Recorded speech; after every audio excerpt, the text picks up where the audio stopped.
У Харкові є стара психіатрична лікарня. У її старому корпусі колись була палата номер 13. Кажуть, її замурували після того, як один пацієнт зник без сліду. Але іноді вночі персонал чує звуки за тією стіною. Кроки, шепіт, наче хтось досі там. Одного дня стіну відкрили. І лікарі зрозуміли страшну правду. Палата номер 13 – це не просто кімната, це двері. І одного разу хтось постукав з іншого боку. Палата номер 13 – таємниця Харківської психлікарні. У Харкові є стара психіатрична лікарня, про яку майже не говорять уголос. Вона стоїть на околиці міста вже більше 100 років. Довгі жовті корпуси, темні вікна і старі дерева, які ніби схиляються над будівлею, створюють дивне відчуття, наче саме місце пам'ятає занадто багато. Медики працюють там і сьогодні, але один із корпусів давно закритий. Його двері зачинені важким залізним замком, а коридори всередині порожні. Саме там колись була палата номер 13. Багато років тому в цій палаті утримували пацієнта, якого лікарі вважали небезпечним. Він майже не розмовляв з людьми, лише іноді тихо повторював одну і ту саму фразу. «Вони приходять уночі, вони стоять за дверима». Лікарі думали, що це звичайне марення. Але один молодий лікар помітив дивну річ. Щоночі пацієнт сідав на ліжку рівно о 3-й годині і починав дивитися на двері палати, наче чекав, що вони ось-ось відчиняться. Однієї ночі чергування випало саме цьому лікарю. Було близько 3-ї. Коридори лікарні були тихими, лише лампи тьмяно світили під стелею. І раптом він почув кроки. Повільні, чіткі, наче хтось ішов по довгому коридору. Лікар подумав, що це санітар, але коли він виглянув у коридор, там нікого не було. Кроки продовжували звучати, і вони рухалися до палати номер 13. Лікар підійшов ближче. Двері були зачинені, як і завжди, але зсередини лунав тихий шепіт. Він обережно відчинив двері. Пацієнт сидів на ліжку і дивився прямо на дверний отвір. Його очі були широко відкриті. «Ви їх теж чуєте?» – тихо запитав він. Лікар хотів відповісти, але в цей момент у коридорі знову пролунали кроки. Цього разу зовсім поруч. Світло лампи над дверима мигнуло, і раптом усе стихло. Лікар зробив крок назад, а коли знову подивився в палату, ліжко було порожнє. Пацієнт зник. Двері і вікна були зачинені. Ніхто не бачив, щоб він виходив із корпусу. Його так і не знайшли. Після тієї ночі палату номер 13 закрили. Через кілька років закрили і весь корпус. Але іноді охоронці розповідають дивну річ. У тихі ночі, коли вітер майже не рухає дерева, у старому корпусі можна почути кроки. Повільні, обачні, наче хтось ходить порожнім коридором і зупиняється біля дверей палати номер 13. Кажуть, якщо довго стояти біля тих дверей уночі, можна почути тихий голос. Він звучить майже пошепки. Вони знову прийшли.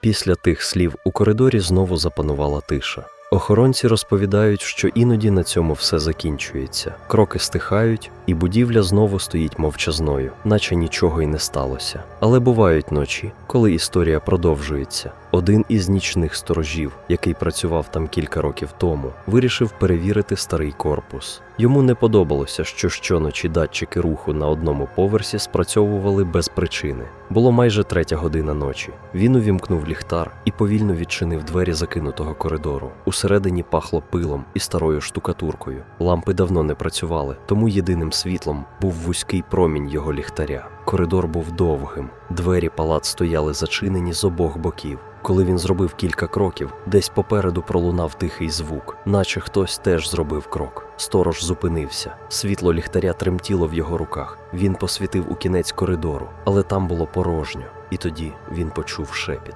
Дуже тихий. «Вони тут?» Сторож різко повернувся, але позаду також нікого не було. Шепіт лунав десь попереду. Він повільно пішов далі і раптом побачив двері. Старі, подряпані, з облупленою фарбою. На них ледве можна було розгледіти цифру. Сторож знав цю історію. У лікарні її розповідали майже пошепки, але він ніколи не вірив у такі речі. Він підійшов ближче. Двері були зачинені. Старий замок іржавів на ручці, але щось було не так. З-під дверей повільно просочувалося світло, тьмяне, жовте, наче всередині горіла стара лампа. Сторож відчув, як холод пробіг по спині. Цей корпус не мав електрики вже багато років. Він нахилився ближче до дверей і тоді почув голос. Той самий, слабкий, хрипкий шепіт. «Не відчиняйте! Вони стоять за дверима!» Сторож відсахнувся. У той самий момент ручка дверей повільно сіпнулася, наче хтось із середини намагався її повернути. Світло під дверима мигнуло, і в коридорі пролунали кроки. Цього разу їх було багато, наче кілька людей повільно йшли коридором, прямо до нього. Сторож кинувся назад і вибіг із корпусу, навіть не озираючись. Після тієї ночі він звільнився, а старий корпус закрили ще міцніше. Та іноді працівники лікарні помічають дивну річ. Коли проходиш повз зачинені двері старого крила близько 3-ї ночі, можна почути звук, тихий скрип, наче хтось повільно відчиняє двері палати номер 13.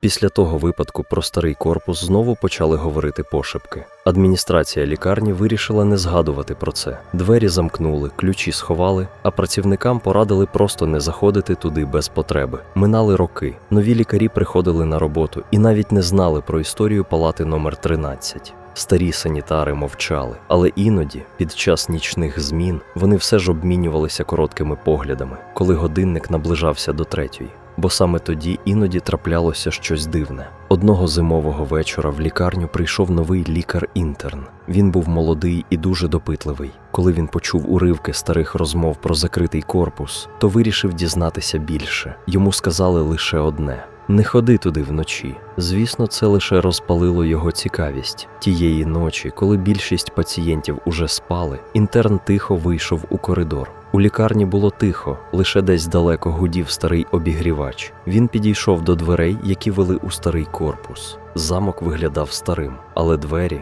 були прочинені, наче хтось щойно зайшов усередину. Інтерн увімкнув ліхтар на телефоні і обережно зайшов у темний коридор. Повітря всередині було холодним і важким. Пил лежав на підлозі товстим шаром, і його кроки залишали чіткі сліди. Але через кілька метрів він раптом зупинився. На підлозі перед ним уже були сліди, свіжі, наче хтось пройшов тут буквально кілька хвилин тому. Сліди вели вперед, у глиб коридору. Інтерн повільно пішов за ними. Коридор здавався довшим, ніж мав бути. Світло ліхтаря ковзало по старих дверях палат. І раптом він побачив цифру. Двері були відчинені. Ліхтар освітив темну кімнату. Усередині стояло старе ліжко, стіл і стіни вкриті подряпинами, наче хтось роками дряпав їх нігтями. Інтерн зробив крок усередину. У цей момент двері за його спиною тихо зачинилися. Він різко обернувся. У коридорі було темно, але там хтось стояв. Темна постать, висока, нерухома. Ліхтар у руках інтерна затремтів.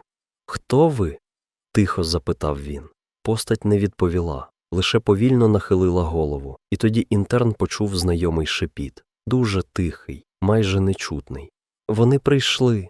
Світло ліхтаря згасло. Наступного ранку інтерна ніхто не знайшов. Його телефон лежав на підлозі старого коридору, а двері палати номер 13 були зачинені на замок, якого ніхто не замикав. І з того часу іноді вночі працівники лікарні помічають дивну річ. Якщо стояти в коридорі занадто довго, можна почути два різні голоси за дверима. Один тихо повторює «Вони за дверима», а другий шепоче «Не заходьте сюди».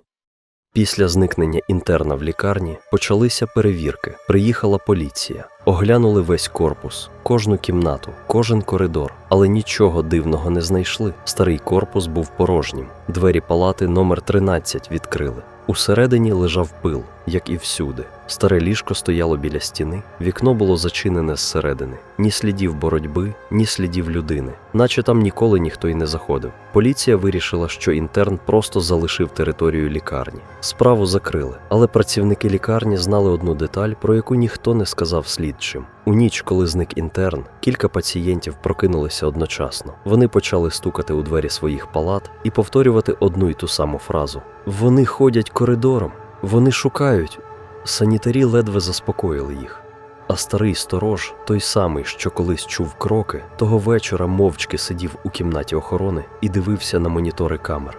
На одному з екранів було видно двері старого корпусу, і в якийсь момент камера зафіксувала рух. Двері повільно відчинилися. З темряви коридору вийшла людина. Сторож подумав, що це інтерн. Але коли він придивився ближче, по його спині пробіг холод. Це був не інтерн. Фігура рухалася дивно, повільно, майже ковзаючи по підлозі. І найстрашніше було інше. За цією фігурою в темряві коридору стояли ще інші, кілька темних силуетів. Вони не рухалися, лише дивилися, наче чекали. Фігура зупинилася біля дверей корпусу і раптом повернула голову прямо до камери. Обличчя було блідим, занадто блідим, а очі порожні. Сторож одразу впізнав його. Це був той пацієнт, який зник багато років тому з палати номер 13. Камера раптом почала рябіти. Зображення зникло на кілька секунд, а коли воно повернулося, коридор знову був порожній. Двері корпусу були зачинені, наче їх ніхто й не відчиняв. Сторож того ж ранку написав заяву на звільнення. Він лише сказав головному лікарю одну фразу: «Палату номер 13 треба замурувати». Через кілька тижнів робітники дійсно прийшли до старого корпусу. Вони повинні були закласти двері цеглою, щоб ніхто більше туди не заходив. Коли вони зняли старі двері палати, один із робітників раптом покликав інших. На внутрішній стороні стіни були подряпини. Десятки, сотні. І серед них можна було розібрати слова, написані кривими літерами. Одне й те саме речення повторювалося знову і знову. Вони не за дверима, вони всередині. Робітники заклали отвір цеглою того ж дня. Зараз той коридор виглядає звичайною стіною. Більшість нових працівників навіть не знають, що там колись була палата. Але іноді, коли в лікарні вимикають світло під час нічної бурі, у тихому коридорі можна почути звук. Легкий, ледь чутний, наче хтось із того боку повільно стукає у стіну і терпляче чекає. Робітники різко відступили від отвору. У коридорі запала важка тиша. Ніхто не наважувався зробити крок ближче. Темрява за цегляною стіною здавалася занадто глибокою. Промінь ліхтаря ледве діставав до протилежної стіни. Один із робітників обережно посвітив усередину. Кімната була маленькою, набагато меншою, ніж мала бути палата. Стіни були вкриті подряпинами. На підлозі лежав товстий шар пилу, але крізь нього чітко тягнулися сліди. Свіжі, наче хтось ходив там буквально кілька хвилин тому. Головний лікар стояв позаду і мовчки дивився в темний отвір. «Там хтось є?» – тихо запитав один із робітників. Ніхто не відповів, але з темряви знову долинув звук. Крок. Потім ще один. Повільні, тягучі, наче хтось ішов босими ногами по холодній підлозі. Робітники інстинктивно відступили ще далі. І тоді з темряви з'явилася рука. Бліда, дуже тонка. Вона повільно торкнулася краю розбитої стіни. Ліхтар у руках одного з робітників затремтів. Із темряви вийшла постать. Це був чоловік, високий, худий, у старій лікарняній сорочці. Його волосся було довгим і скуйовдженим, а шкіра майже сірою. Він стояв у світлі ліхтаря і дивився на людей перед собою. Його очі були широко відкриті. «Ви відчинили!» – прошепотів він. Ніхто не рухався. Головний лікар зробив крок уперед. «Хто ти?» – тихо запитав він. Чоловік повільно нахилив голову і раптом усміхнувся дивною, неприродною усмішкою. «Я ж казав!» – прошепотів він. «Вони стоять за дверима». У цей момент у темряві за його спиною знову пролунали кроки. Багато кроків, повільних, наче ще кілька людей рухалися в темряві маленької кімнати. Робітники різко посвітили ліхтарями всередину, і на мить їм здалося, що в глибині темряви справді стоять інші постаті. Нерухомі, темні. Вони не виходили вперед, лише дивилися. Чоловік у лікарняній сорочці повільно повернувся до них спиною, наче слухав, потім знову подивився на людей у коридорі і тихо прошепотів. Тепер вони знають, що двері відкриті. Ліхтарі одночасно згасли, коридор занурився в темряву. І останнє, що почули люди тієї ночі, це звук. Повільні кроки, які виходили з темної кімнати, у довгий коридор старої харківської психлікарні. Темрява в коридорі була такою густою, що здавалося, її можна торкнутися рукою. Ніхто не рухався, лише десь у глибині старого корпусу повільно лунали кроки. Спочатку один, потім другий, потім ще. Наче кілька людей почали виходити з тієї маленької кімнати за стіною. Робітники стояли нерухомо. Один із них спробував знову ввімкнути ліхтар. Світло спалахнуло на секунду, і всі побачили те, що стояло в коридорі. Чоловік у старій лікарняній сорочці вже не був один. За його спиною стояли інші постаті. Їх було троє. можливо, 4. Вони стояли трохи далі в темряві, і їхні обличчя неможливо було розгледіти. Лише темні силуети, нерухомі, наче вони чекали. Чоловік зробив крок уперед. Його босі ноги тихо ковзнули по холодній підлозі. «Довго?» – прошепотів він. «Ми були тут дуже довго». Головний лікар відчув, як холод стискає груди. «Як? Ти там опинився?» – ледве вимовив він. Чоловік дивився на нього кілька секунд, потім тихо відповів. Двері зачинили. А вони залишилися зі мною.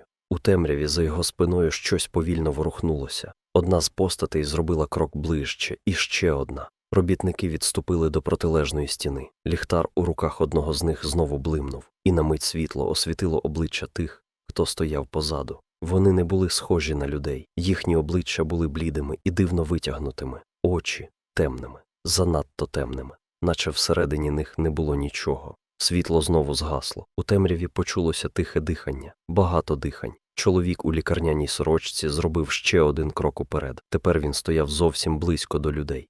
«Ви відчинили двері?» – прошепотів він. «Тепер вони теж можуть вийти». У коридорі раптом почали відкриватися двері палат, одна за одною. Старі петлі скрипіли в темряві, наче сам корпус прокидався після довгого сну. З глибини будівлі долинув новий звук. Кроки, ще більше кроків, наче хтось ішов довгими коридорами старої лікарні. І їх ставало все більше. Головний лікар зрозумів одну страшну річ. Палата номер 13 була не просто кімнатою. Це були двері, і ці двері тільки що відкрили. Коли головний лікар зрозумів це, було вже занадто пізно. Коридором старого корпусу повільно розходився звук кроків. Він лунав не лише біля замурованої палати, він рухався далі, у глиб лікарні. Ліхтарі знову спалахнули на кілька секунд. Цього вистачило, щоб побачити, як темні постаті почали рухатися коридором. Вони не поспішали, наче вперше за довгий час могли йти куди захочуть. Один із робітників різко кинувся до виходу. «Треба закрити корпус!» – закричав він. Люди почали швидко відступати назад, до дверей. Але чоловік у лікарняній сорочці раптом заговорив знову. Його голос звучав тихо, але дивно спокійно. «Тепер вже пізно». Він повільно підняв голову і подивився в темряву коридору. Вони дуже довго чекали. У цей момент з іншого боку корпусу пролунали крики. Хтось із персоналу лікарні вибіг у коридор. «Двері відкриваються!» – кричав він. Самі по собі. По всій будівлі почали скрипіти старі замки. Двері палат повільно відчинялися одна за одною. Пацієнти прокидалися і розгублено виходили в коридори, а в темряві між ними вже рухалися інші постаті. Тихі, нерухомі, їх майже не було видно. Лише іноді світло ламп на мить освітлювало бліді обличчя. Головний лікар відступив до стіни, його руки тремтіли. «Треба замкнути корпус», – прошепотів він. Але чоловік у лікарняній сорочці лише тихо похитав головою. Двері були зачинені занадто довго. Він повільно зробив крок у коридор, потім ще один. І темні постаті за його спиною почали виходити з кімнати. Одна за одною, наче нескінченна тінь. Через кілька хвилин старий корпус знову стих. Коридори спорожніли, ліхтарі згасли, двері повільно зачинилися. Коли в лікарні нарешті увімкнули світло і працівники зібралися разом, вони помітили дивну річ. Замурована стіна знову була цілою, наче її ніхто не ламав, наче палати номер 13 взагалі ніколи не існувало. Але на свіжій штукатурці з'явився напис кривими, нерівними літерами, наче його хтось написав пальцями прямо по вологій стіні. Там було лише 3 слова «Ми вже тут». І з тієї ночі іноді пацієнти Харківської психлікарні прокидаються рівно о 3-й годині. Вони сідають на ліжках і мовчки дивляться на двері своїх палат, наче чекають, коли хтось тихо постукає з іншого боку.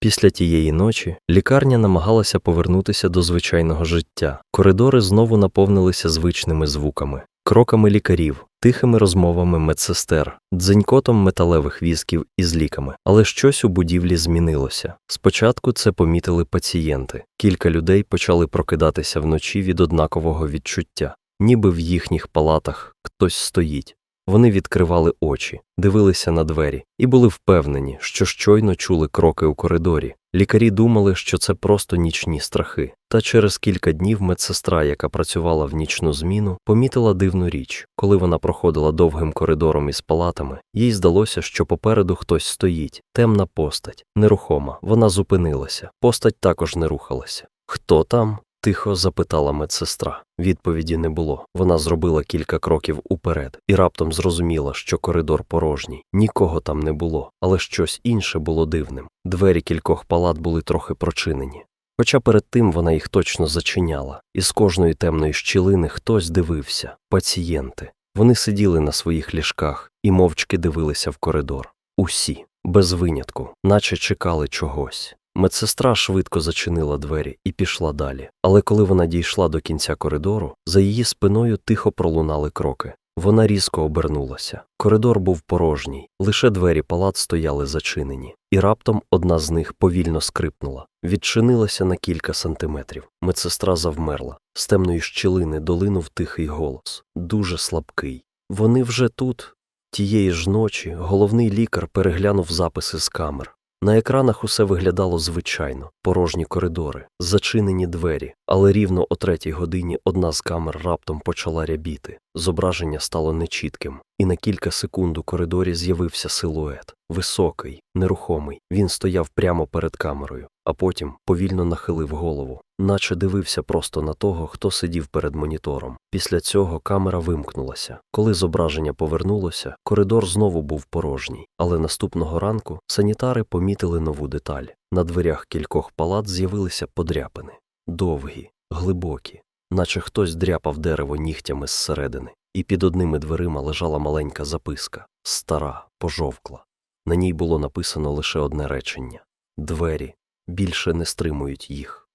Після того, як у коридорі знайшли записку, у лікарні почалися справжні тривожні ночі. Пацієнти прокидалися все частіше. Деякі з них почали говорити дивні речі. Вони стверджували, що вночі по коридорах ходять люди, яких вони ніколи раніше не бачили. «Вони не пацієнти», – тихо говорив один із чоловіків. «Вони приходять з темряви». Лікарі намагалися пояснити це стресом і страхами, але навіть персонал почав помічати те, що вже було важко ігнорувати. Іноді в лікарні з'являлися двері, які ніхто не пам'ятав. Одного ранку санітар знайшов у кінці коридору старі дерев'яні двері.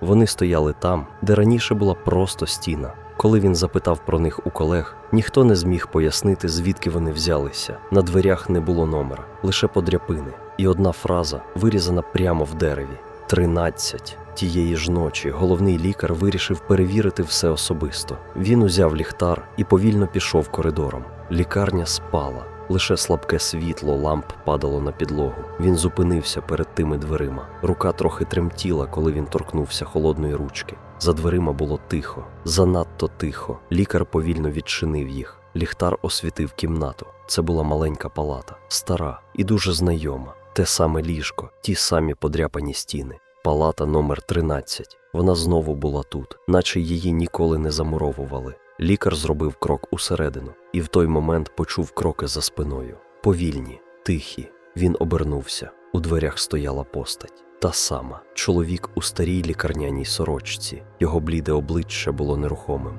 «Ви знову відкрили двері», – прошепотів він. Лікар відчув, як холод проходить крізь усе тіло. «Що це за місце?» – тихо запитав він. Чоловік подивився в темряву палати, а потім відповів: «Це не палата». Він повільно підняв руку і показав у темний кут кімнати. «Це прохід». Ліхтар у руках лікаря тремтів. Світло ковзнуло по стіні, і на мить він побачив там рух, наче тіні повільно відділялися від темряви. Чоловік тихо усміхнувся. Вони довго чекали. Кроки почали лунати позаду лікаря. Спочатку один, потім ще, потім багато. І всі вони наближалися до палати. Лікар повільно зрозумів найстрашніше. Цього разу двері відчинили не вони. Цього разу хтось відкрив їх з іншого боку.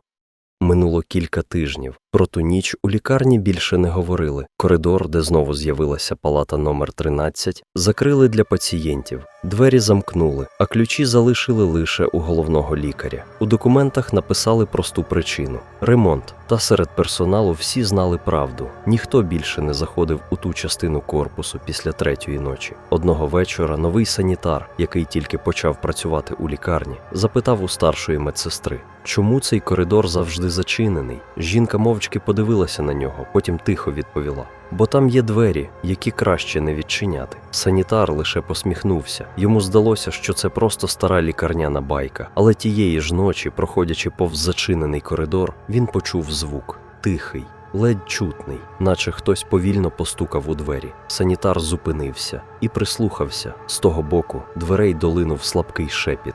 «Відчиніть!» Чоловік завмер. У коридорі було порожньо. Лампа над дверима тихо гуділа. І тоді голос прозвучав знову. Цього разу трохи голосніше. «Ми чекаємо».